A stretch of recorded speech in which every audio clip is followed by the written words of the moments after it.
Baiklah, di kesempatan kali ini saya akan membahas biografi singkat dari Edmund Husserl, seorang bapak fenomenologi, yaitu merupakan salah satu tokoh filsuf asal Jerman yang disebut sebagai bapak fenomenologi, yaitu Edmund Husserl. Beliau dilahirkan di Prosnit, Moravia pada tanggal 8 April 1859.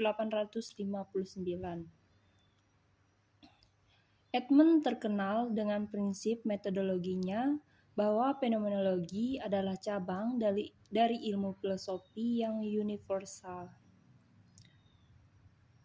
Adapun riwayat jejak pendidikan Edmund Husserl kecil, menyelesaikan pendidikan sekolah dasarnya di Prosnit, kemudian beliau melanjutkan ke sekolah di Vienna dan Olmütz pada tahun 1876. Edmund mendaftar ke University of Leipzig, mengambil jurusan fisika, astronomi, dan matematika. Saat itu terbukti beliau sangat berbakat di bidang matematika dan melanjutkan studinya ke University of Berlin pada tahun 1878. Di sana ia mengambil jurusan penting matematika di zaman itu. Edmund kemudian menjadi sangat tertarik dengan sebuah pertanyaan mendasar tentang logika matematika tersebut. Akhirnya dia melanjutkan pendidikan ke jenjang doktoral di bidang matematika di Vienna pada tahun 1883. Di sanalah entah bagaimana ketertarikannya beralih ke filosofi dan kemudian berguru pada Franz Brentano dengan semangat yang tinggi. Teori dan pemikiran. Adapun teori dan pemikiran dari Edmund Husserl, pertama kali ia mengajar di Halle sebagai asisten untuk seorang psikolog ternama, yaitu Charles Tamm. Di sini Edmund kemudian memulai penelitian pertamanya mengenai dasar-dasar matematika, volume 1 yang diberi judul Philosophy of Arithmetic 1891. Mengikuti aliran empirisme Inggris, Edmund mencoba menunjukkan bagaimana dasar-dasar ilmu matematisnya mampu memprediksi sebuah pemikiran dan perilaku. Namun, hipotesis pertamanya menuai kritikan tajam dari Gottlob Frege, dan Edmund kemudian memperbaiki teorinya.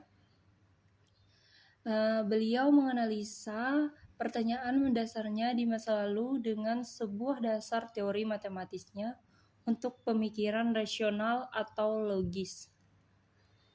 Lambat laun, Edmund menemukan pola pemikiran yang berdasarkan kesadaran pada kekuatan sintesis. Pola pemikiran ini tidak melibatkan perilaku saja, namun juga pemikiran, konsep, dan korelasi yang mendasari sebuah pemikiran. Inilah yang disebut teori fenomena dan untuk selanjutnya menjadi objek penelitian tetap selama hidupnya. Jejak karya dan pengabdian dari Edmund Husserl. Setelah menemukan teori fenomena yang luar biasa, Edmund menyelenggarakan riset pertamanya mengenai teori itu dan diterbitkan dalam jurnal yang berjudul The Logical Investigations. Saat itu beliau kemudian menjadi profesor di Göttingen dari 1901 hingga 1916.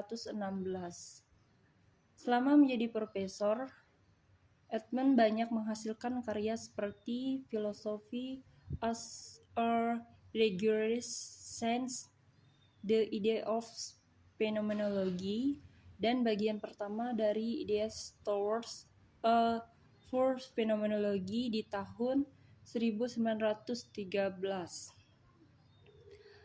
Pada tahun 1916, Edmund Husserl berpindah mengajar ke Freiburg sebagai profesor tetap.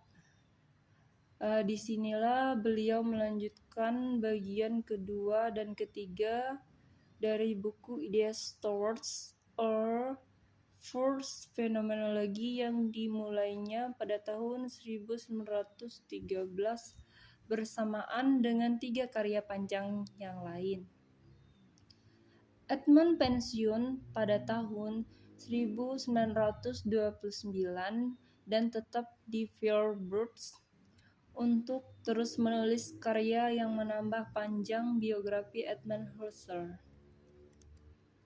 Dalam pengejaran Edmund Husserl, pada akhir periode hidupnya, ia menerapkan periode yang sangat berbeda dengan saat dia mengajar di Göttingen.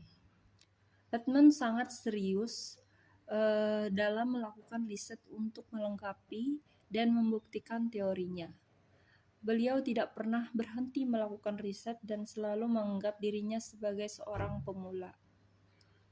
Pada seminar-seminarnya, beliau selalu mampu meninggalkan pengaruh yang besar dan jejak intelektual terhadap penerusnya. Banyak pengunjung yang hadir dalam seminar seperti Rudolf Carnap's intelektual terhadap penerusnya. Banyak dari Vienna Circles saat pencetus teori logika positif Rudolf terus belajar di bawah pengajaran Edmund Husserl. Hingga akhir hayatnya, filsuf yang didedikasi penuhnya kepada pemikiran filosofi fundamentals saat menginspirasi mahasiswa, Edmund Husserl tutup usia pada 27 April 1938 dengan peninggalan teori dan karya yang sangat fenomenal dalam riwayat ilmu filosofi. Biografi Edmund Husserl selalu diminati para pencipta ilmu filosofi. Hasil-hasil karyanya yang sangat mendunia dan dilakukan atas dasar riset membuka jalur pemikiran baru di bidang filosofi, terlebih pada teori fenomenologi murni. Sekian materi yang dapat saya sampaikan. Saya ucapkan terima kasih atas perhatiannya. Saya mohon maaf jika ada kesalahan kata dalam penyampaiannya.